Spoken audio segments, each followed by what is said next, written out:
ನನ್ನ ಹೆಸರು ಪ್ರಕಾಶ್ ಅಂತ. ಬೆಂಗಳೂರಿಂದ ನಾನು ಬಂದಿರೋದು. ಬೆಂಗಳೂರ ಎಲ್ಲ ಕಡೆನೂ ಓಡಾಡಿದ್ದೀನಿ. ಟಿಂಬರ್ ಯಾರ್ಡ್ ಅಂತೆ, ಮಹಾಲಕ್ಷ್ಮಿ ಲೇಔಟು ಎಲ್ಲ ಕಡೆನೂ ಓಡಾಡಿದ್ದೀನಿ.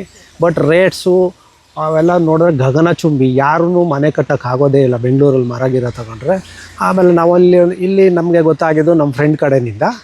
ಅವರು ಫಸ್ಟ್ ಟೈಮ್ ಬರ್ಬೇಕಂದ್ರೆ ಒಂದು 100-150 ಸಲ ತೊಗೊಂಡು ಹೋಗಿದ್ದಾರೆ. ಆಮೇಲೆ ನಾವು 3 ಸಾರಿ ಬಂದಿದ್ದೀನಿ. 3 ಸಾರಿ ಬಂದು ಈಗ ಕೊನೆಗೆ ನನ್ನ ಮನೆಗೋಸ್ಕರ ನಾನು ಬಂದು ತೊಗೊಂಡಿದ್ದೀನಿ. ಇಲ್ಲಿ ತೊಗೊಂಡು ಅವ್ರ ಮನೆಯವರು ಖುಷಿಯಾಗಿದ್ದಾರೆ, ನಾನು ಖುಷಿಯಾಗಿದ್ದೀನಿ. Rates are very very compared to the Bengaluru. Definitely Bengaluru is 1 rupee means here definitely it will comes around 60 to 75 ಪೈಸಾ.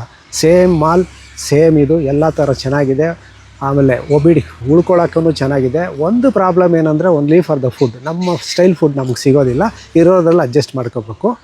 ಆಮೇಲೆ ಫ್ರೆಂಡ್ಲಿ ಎನ್ವೈರ್ನ್ಮೆಂಟು. ಇಲ್ಲಿ ಕೆಲಸ ಮಾಡೋರು ಇರ್ಬೋದು, ಕೊಯ್ಯೋರು ಇರ್ಬೋದು, ಓನರ್ಸ್ ಇರ್ಬೋದು, ಎಲ್ಲನೂ ನಾವೆಲ್ಲೇ ಹೋಗಲಿ ಏನೇ ಆಗಲಿ ಒಂಥರ ಬಾಂಡಿಂಗ್ ನೇಚರ್ ತುಂಬ ಚೆನ್ನಾಗಿದೆ. ಯಾರಾದರೂ ತೊಗೊಳ್ಳಿ, ಎಲ್ಲಾದ್ರೂ ತೊಗೊಳ್ಳಿ, ಬಟ್ ಇಂಥ ಹತ್ರ ಬಂದು ತೊಗೊಳ್ಳಿ. ಬಟ್ ವರ್ತು ತೊಗೊಳ್ಳೋದು ಇಲ್ಲಿ ತೊಗೊಂಡೋದು ತುಂಬ ವರ್ತು. ಅದನ್ನು 14 ಸಾರಿ ಯೋಚನೆ ಮಾಡಿ. ಯಾಕಂದರೆ ಮನೆ ಕಟ್ಟೋದು 1 time plus this is 1 time. ಅಂದರೆ ಲೈಫ್ ಟೈಮಲ್ಲಿ ನಾವು ಒಂದೇ ಸಾರಿ ಕಟ್ಟೋದು.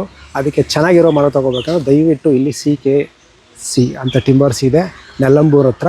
ದಯವಿಟ್ಟು ಬನ್ನಿ. 400 ಕಿಲೋಮೀಟ್ರು, ತುಂಬ ದೂರ ಆಗೋಲ್ಲ. ಎಲ್ಲೆಲ್ಲೋ ಹೋಗ್ತೀವಂತೆ, ಏನೇನಕ್ಕೋ ಖರ್ಚು ಮಾಡ್ತೀವಂತೆ. ಹೋಗೋಕ್ಕೆ ಬರೋಕ್ಕೆ 1 ಟ್ಯಾಂಕ್ ಪೆಟ್ರೋಲ್ ಇದ್ದರೆ ಸಾಕು. ಓಕೆ, ದಯವಿಟ್ಟು ಇಷ್ಟು ಹೇಳ್ತಾ ನಂದು ಮಾತು ಮುಗಿಸ್ತೇನೆ.